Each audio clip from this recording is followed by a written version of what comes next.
Why good people attract broken souls. There is a cruel irony in the landscape of love. You would think that a heart full of gold would attract another heart full of gold. You would think that if you are generous, kind, and understanding, you will find someone who appreciates those gifts. But often, the opposite happens.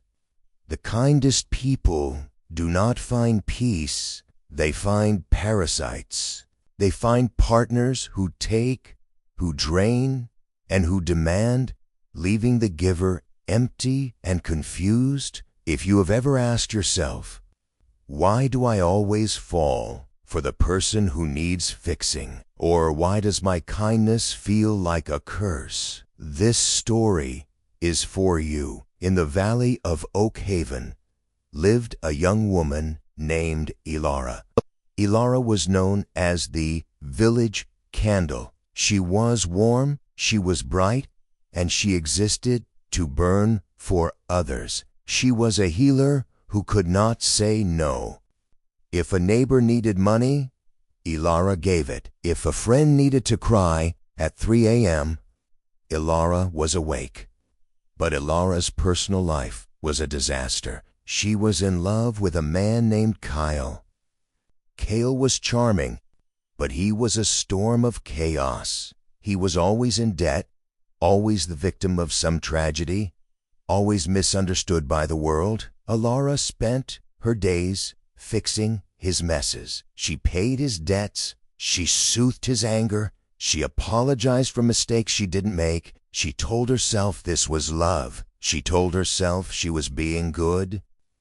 But inside, Elara was dying. She was exhausted, anxious, and hollow. She felt like a battery that everyone used to charge their own lives, while she slowly faded into darkness. One day, after Kale blamed her for his own failure yet again, Elara couldn't take it anymore. She ran from the village, tears streaming down her face, until she reached the high-walled gardens of the north. These gardens were legendary, kept by an ancient, silent caretaker named Silas. It was said that the most beautiful fruits in the world grew there, but the walls were 10 feet high and covered in thorns.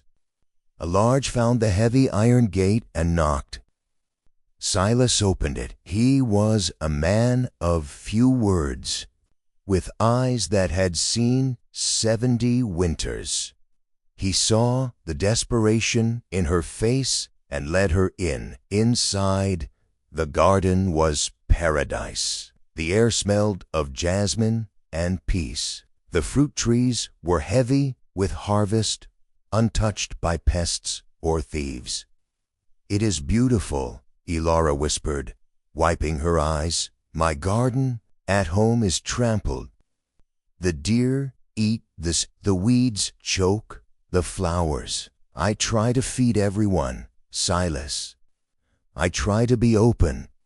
Why is my garden a wasteland, while yours is a sanctuary?" Silas walked over to a magnificent apple tree. "You think you are being kind, Elara, but you are not being kind. You are being defenseless." He pointed to the massive iron gates of the garden. "Do you see those gates? Do you see the thorns on the walls?" "Yes," Elara said. "They look aggressive. They look ... uninviting. They are necessary." Silas replied calmly. "Elara, imagine if I took the gates off. Imagine if I tore down the walls because I wanted to be nice to the world. What would happen? The wild animals would come in," Elara said. "Thieves would take the fruit." "Exactly," Silas nodded. "And would it be the faults of the wild boar for eating my roots? No. A boar is a boar. It is its nature to consume. If I leave the gate open, I am not being generous. I am being negligent." He turned to her. his voice dropping to a whisper. You attract toxic people not because you are good, but because you are unguarded. Your empathy is like the scent of sweet honey. If you leave the jar open in the middle of the forest, do not be surprised when the bears come. The bear is not evil for wanting the honey, but the keeper is foolish for offering it to everything that walks by. Elara felt a shock go through her body. But I thought setting boundaries was selfish. She stammered. I thought if I loved someone, I should be accessible. Silas picked an apple and handed it to her. A garden without a fence is not a garden, Elara. It is a public road, and nothing grows on a public road because it is walked upon by everyone. You must build a gate, not to keep love out, but to see who is willing to knock before they enter. Elara stared at the apple in her hand. She realized that, for years, she had mistaken her lack of boundaries for virtue. She thought she was a saint, but she was just a doormat. Kale wasn't the problem. Kale was just the boar who found an open gate. Elara returned to the village, but she was no longer the village candle. She became the village hearth, warm but contained. She told Kale that she would no longer pay his debts. She told him she would no longer accept his insults. She built her gate. Kale raged.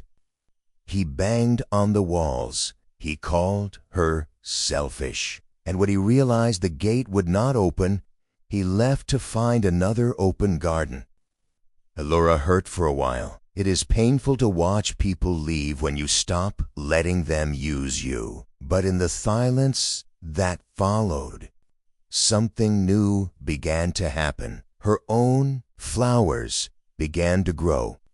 Her energy returned, and eventually a new man came to the gate. He didn't try to kick it down. He didn't demand to be let in. He simply knocked and waited, holding a basket of his own fruit to share. The story of Elara teaches us a fundamental truth about relationships. Many of us are raised to believe that being good means being available. We think that if we give enough, the other person will change, but the world does not work that way. Takers do not have a limit on how much they will take. Therefore, givers must have a limit on how much they will give. If you constantly attract people who drain you, you must stop looking at them and start looking at your fence. Are your gates locked? Do you require respect as the price of admission to your life? Solitude is better than a toxic relationship, because in solitude you can plant your own garden. Be kind, yes. Be generous, yes. But do it from behind a gate that only opens for those who know how to walk in your garden without crushing the flowers.